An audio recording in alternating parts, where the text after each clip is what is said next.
Bonjour, ça fait longtemps qu'on s'était pas retrouvés ici. J'espère que vous allez bien, que vous êtes en forme. Bien, on est début février 2022. Normalement, ça fait un mois que vous tenez vos bonnes résolutions. Si elles sont toujours là, j'espère que vous êtes toujours ultra motivés. Donc, j'espère que vous allez tous très bien, que vous êtes bien confortablement assis pour cette vidéo. On va la faire ici, en tête à tête, chez moi. Je crois que dans les autres vidéos, vous aviez pu un petit peu voir là où j'habitais, mais pas plus que ça. You call me a saint, but you know I'm a stranger. Bon, alors, cette vidéo, c'était pourquoi je voulais qu'on parle un petit peu de l'année 2021, comment elle s'est passée pour moi, comment je suis passée de ce physique, donc je vais tenter de vous mettre une petite photo ici, vu que je reprends YouTube. J'espère que ça va marcher. Donc ici, je pesais 14 kilos et je mangeais 1300 à 1400 calories. Ouais, quand je le dis, je serre les dents parce que effectivement, je suis pas fière de manger si peu à cette époque. Mais on va dire que je pensais qu'à manger comme ça, j'allais réussir à avoir des résultats. Et aujourd'hui, eh bien, je suis plutôt comme ça. Et là, je pèse 60 kilos, 60,4 exactement. Et je mange à peu près entre 1800 et 1900 calories par jour. Donc en un an, j'ai perdu l'équivalent de 14 kilos. Donc vous voyez, je mange plus et j'ai minci. Donc voilà, je voulais un petit peu vous expliquer les étapes de tout ça, comment ça s'était passé pour moi, pourquoi j'ai fait ça, qu'est-ce qui a été l'élément déclencheur, comment j'en suis arrivée là, mes entraînements, ma diète, etc. Je vous ferai prochainement dans une prochaine vidéo aussi également une journée dans mon assiette aujourd'hui avec mes macros aujourd'hui et mes calories d'aujourd'hui à 1850 calories. D'ailleurs, pour ne louper aucune prochaine autre vidéo et aucun autre conseil en fait sur ma perte de poids, etc., mon changement corporel, mes conseils diététiques, mes recettes fit et gourmandes, eh bien n'oublie pas de t'abonner à la chaîne. Voilà, ça fera super plaisir. C'est le moyen pour moi de voir que ce que je fais te plaît et c'est aussi le meilleur moyen de me soutenir. N'oublie pas aussi de mettre un petit cœur, un petit like, ça fait toujours plaisir. Et puis si tu as envie, pourquoi pas, commente et dis-moi qu'est-ce que tu aimerais voir un petit peu plus sur ma chaîne.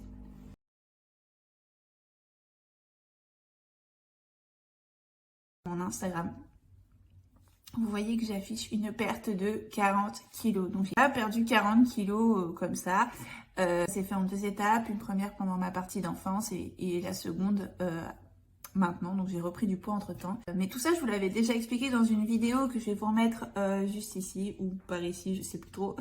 Vous pouvez mettre pause sur celle-ci. Allez la voir si vous voulez. Comme ça, vous serez au courant. Donc là, on va repartir plutôt à janvier 2021, donc il y a un an, je pesais donc 74 kilos, je mangeais 1400 calories, autant vous dire que j'avais la dalle.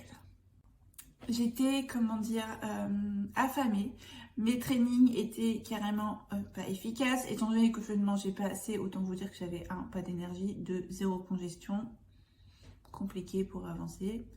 Et le pire dans tout ça, c'est que j'étais frustrée, je pleurais souvent parce que je me donnais à fond, mais comme j'étais en manque alimentaire, j'étais sensible, perturbée. Je vous avais aussi dit dans des précédentes vidéos que moi j'étais passée par des troubles du comportement alimentaire. Donc à cette époque-là, il y a un an, j'avais également des crises d'hyperphagie. Je pense que toute personne qui a fait des régimes draconiens, vraiment draconiens, finit par développer des troubles du comportement alimentaire. C'est que mon avis. Pendant cette vidéo, moi je vous donne un petit peu mon parcours à moi et ce qui a marché sur moi. Je vais pas vous donner la recette miracle de la perte de poids ou du régime, c'est pas du tout le but. Et en plus, ce qui s'applique à moi s'applique pas forcément à 100% de la population. Je vous donne juste mes petits tips, mes conseils et ce qui a marché sur moi, bien évidemment. Je suis juste une fille qui a fait appel à de nombreux coachs et qui n'a pas eu véritablement de résultats, qui a décidé de se renseigner, d'ouvrir des tonnes d'études, des livres sur la nutrition, des livres sur l'entraînement, etc. Et qui a adapté en fait son régime alimentaire et ses entraînements à elle-même. Et au final, j'en suis ravie puisque j'ai fait l'expérience pendant 1 an et sur ces 1 an, j'ai perdu 14 kilos. Et j'ai fait également une diète réversible, une reverse diet. Donc ça, je vous ferai aussi également une vidéo très prochainement sur le sujet. Donc pour augmenter le nombre de calories que j'ai mangé par jour.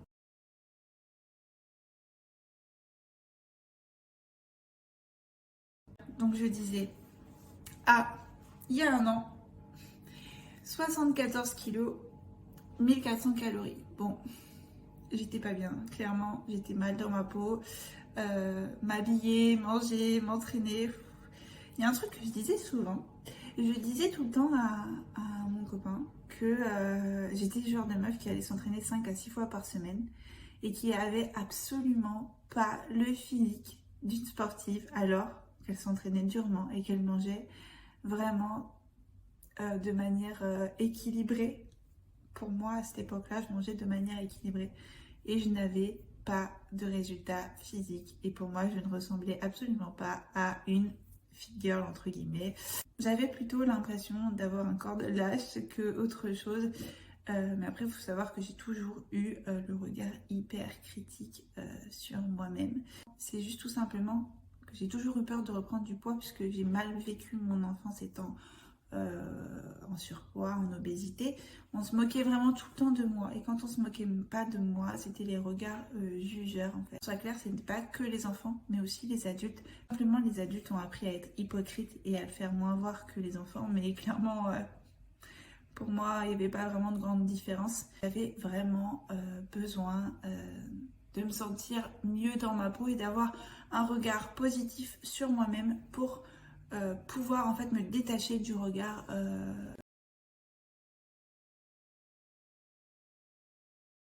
tout simplement. J'ai décidé d'arrêter les coachings, de plus prendre de coach, de faire un petit peu à mon ressenti. À 1600 calories, donc d'un coup je me suis dit tous les jours je vais manger 1600 calories, je vais revoir mon programme d'entraînement pour retrouver goût à l'entraînement et de la motivation tout simplement et de l'envie en fait à l'entraînement, chose que je n'avais plus. Là j'ai retrouvé un peu plus d'énergie, néanmoins quand tu passes de 1400 calories à 1600 calories, je peux te dire que tu le sens vraiment. Alors, sur 1 an du coup, j'ai progressivement augmenté, donc d'abord 1600 calories, et j'ai augmenté tous les mois en fait de 50 calories. Voilà, c'est pas beaucoup, ça peut paraître pas beaucoup, ça peut paraître une augmentation très lente, mais moi l'idée c'était que je ne souhaitais pas spécialement prendre beaucoup de poids. Donc effectivement à certaines périodes j'ai pris quelques grammes, mais je les ai vite reperdus. Donc en fait j'ai augmenté vraiment de 50 calories par 50 calories tous les mois et par palier jusqu'à arriver à 1850 calories. J'ai passé un phénomène peut-être étrange. Les perfs du coup à la salle ont augmenté puisque je mangeais davantage de glucides, de protéines et de lipides. Effectivement j'avais donc une meilleure congestion et des meilleures sensations aussi pendant mon entraînement. Et là je me suis dit bingo, tu vois, tu vas pouvoir mettre des charges un peu plus lourdes, mais aussi tu vas pouvoir travailler vraiment au ressenti. Avant, quand je faisais le fessier, typiquement le hip thrust ou même le kickback ou des exercices de fessier, je ne ressentais jamais, mais jamais mon fessier. Aujourd'hui, quand je fais du kickback, je ressens vraiment la contraction au niveau du fessier. Pour moi, ça a été révolutionnaire déjà de sentir mes muscles et de me dire, en fait, effectivement, avant, je les sentais pas en fait. Je m'entraînais, mais je comprends pas comment. Parce que je m'entraînais, mais je sentais pas mes muscles en fait. Je subissais l'entraînement plus qu'autre chose. Alors que là, je sens vraiment maintenant la contraction musculaire.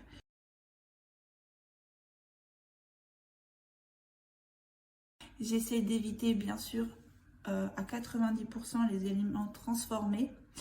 Je n'achète aucun plat préparé. Je cuisine énormément, comme vous pouvez le voir sur mon Instagram. Je m'alimente à 4 repas par jour, donc 3 gros repas, une collation quand j'ai faim. Je m'oblige pas en fait. Si j'ai pas faim, je n'apprends pas. Si j'ai faim, je l'apprends. L'objectif étant pour moi de faire attention que je mange bien mes 1850 à 1900 calories. Ce qui est bizarre, c'est que spontanément, vu que j'ai tellement été habituée à manger très peu, j'étais dans un premier temps obligée de rentrer tout ce que je mangeais dans une application parce que j'avais tendance, c'est bête, à manger beaucoup moins que mes 1850 mais sans m'en rendre compte.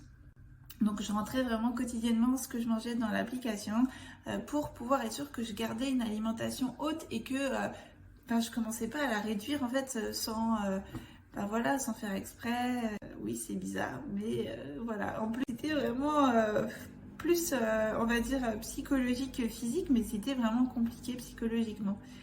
Et au final, ça m'a été bénéfique parce qu'en fait, j'ai perdu du poids et surtout, j'ai vraiment augmenté mes sensations à l'entraînement et mes charges de travail à l'entraînement, ce qui fait qu'en fait, j'ai physiquement évolué, j'ai perdu de la masse graisseuse, j'ai pris de la masse musculaire.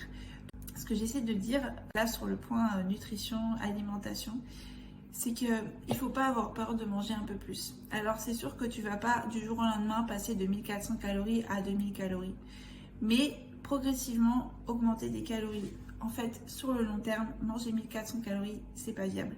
Premièrement, pourquoi ?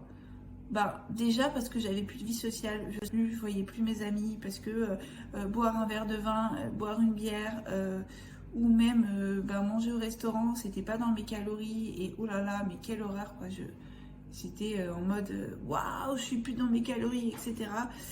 C'était frustrant, donc je n'avais plus de vie sociale. 2, j'avais très faim. 3, mes entraînements, ils n'étaient pas si productifs que ce que je pensais. Et 4, j'en avais perdu le goût, entre guillemets, le goût de manger, de me faire plaisir. J'avais banni énormément d'aliments de ma diète, des aliments qui me faisaient plaisir, des aliments qui étaient importants pour moi de conserver.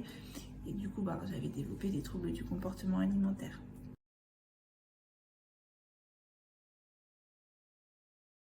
Aujourd'hui, je mange plus, je me fais plus plaisir, je me fais des gâteaux en collation au chocolat, je me fais mes pancakes le matin au petit déjeuner, j'adore, je les mange avec du peanut butter. Je mange glucides à tous les repas, chose que je ne faisais absolument pas avant. Vraiment, je me sens plus en harmonie, plus en accord avec la nourriture aujourd'hui. J'ai retrouvé aussi également cette sensation de satiété, cette hormone de la leptine que mon corps n'écoutait absolument plus à l'époque. Aujourd'hui, il l'écoute à nouveau, donc ça c'est vraiment, bénéfique pour moi puisque j'écoute plus mes sensations de faim. J'ai intégré des aliments que j'aime énormément dans ma diète, notamment le chocolat. Donc pour ceux qui me connaissent, j'adore le chocolat. En ce moment, j'ai vraiment un crush sur les boules Lindor. Ok, les boules Lindor. Ouais, je suis le genre de meuf, j'ai un paquet comme ça de chocolat chez moi, voilà. Mais il y a trop de parfums, il y a blanc, il y a noix de coco. Et les classiques les plus connus, c'est celle-ci que vous devez connaître, voilà. Et la chose dont je ne peux pas me passer au quotidien. Et donc j'ai décidé de réinclure au moins une chose que je ne peux pas me passer au quotidien et que je mange tous les jours, quelque chose qui me fait plaisir et qui me fait du bien au moral. Et ça, c'est super important en fait. Donc, avant ce paquet-là, par exemple, il aurait été chez moi, je n'y aurais jamais mangé. Jusqu'à une crise d'hyperphagie, où là, j'aurais pu clairement dégommer la boîte. Mais là, aujourd'hui, je peux l'avoir sorti, là, j'ai pas envie spécialement d'en manger. Je sais que ce soir, je vais m'en offrir comme d'habitude devant mon film, juste avant d'aller dodo. Donc voilà, c'est un super plaisir et je sais que je vais l'avoir et si c'est pas ça, ça sera un autre chocolat, si c'est un autre plaisir, ça sera un autre plaisir. Mais en tout cas, voilà, pensez aussi à vous faire plaisir dans votre diète, c'est hyper important. Et ça, c'est quelque chose que j'ai réinclus du coup l'année dernière. Donc, pour ce qui est de la diète, je vous remets quelque part, donc par ici ou par là, comme d'habitude, la vidéo Une journée dans mon assiette que j'avais tournée il y a 1 an, je crois. Comme ça, vous verrez un petit peu comment je m'alimentais il y a 1 an. Et la prochaine vidéo que je vais vous faire sera une journée dans mon assiette, comment je m'alimente aujourd'hui à 1900 calories. Comme ça, vous aurez une idée de ce que je mange exactement et ça pourra un petit peu aussi étayer mes propos de cette vidéo. Concernant les entraînements, je suis toujours à 5 voire 6 entraînements par semaine. Niveau cardio, avant je faisais énormément de cardio. Avant j'étais fixée sur un nombre de calories sur la machine, chose complètement absurde, aujourd'hui je m'en rends compte. Avant il fallait que je perde mes 500 calories sur la machine de cardio. Aujourd'hui, je fais du cardio les matins à jeun en me réveillant. J'ai un tapis à la maison et je fais un quart d'heure, 20 minutes de cardio tous les matins à jeun. Pourquoi à jeun? Non, ce n'est absolument pas pour taper plus dans les graisses ou je ne sais quoi. C'est tout simplement que moi, je me sens de faire mon cardio à jeun en me levant avant de manger mon petit déjeuner parce qu'après, j'ai le ventre plein et je ne me sens pas à l'aise sur le tapis. Voilà, c'est tout simplement ça. Donc, entraînement bas du corps et un ciblé ischio-fessier, puisque pour moi j'ai un retard sur le fessier et je souhaite travailler davantage mon fessier. Donc du coup je fais vraiment une séance spécialement dédiée à mon fessier. Je fais 3 séances haut du corps, donc une dos, une épaule et une biceps, triceps. Je ne travaille actuellement pas les pectoraux pour une simple et bonne raison, c'est que si vous m'avez un petit peu suivi sur Instagram, je me suis fait opérer de la poitrine il y a pas longtemps, donc je ne peux toujours pas travailler les pectoraux. D'ailleurs, si vous êtes intéressé, je vous ferai une petite vidéo sur mon opération, pourquoi je me suis fait opérer, comment s'est passée l'opération et les conséquences sur la musculation. Dites-le moi en commentaire si ça vous intéresse. Mes entraînements durent en moyenne 1h30. Je vous filmerai mes entraînements, ma routine d'entraînement si ça vous intéresse.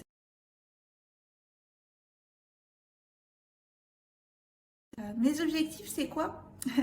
Alors déjà, je pense que là, vraiment, je commence à me plaire dans le miroir et je me vois autrement. Alors, je suis encore très très exigeante avec moi-même.